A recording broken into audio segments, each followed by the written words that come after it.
Hello and welcome. In this video I'm going to show you how you can install Google Analytics on a Squarespace website. Let's get started.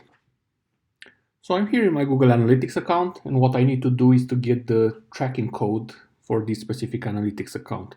And to do that I navigate to admin section and then to tracking info and then tracking code.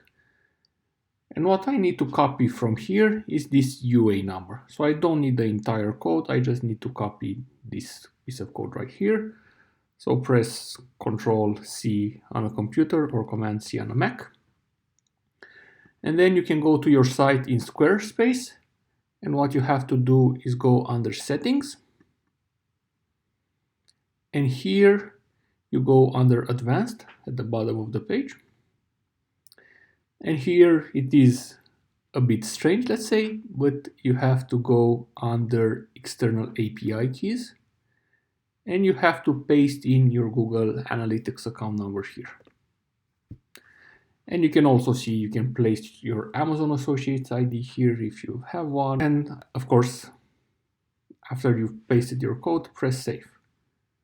And that's it.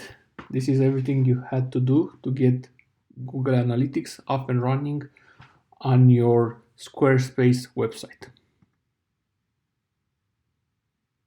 Thank you for watching, and I hope you found this useful.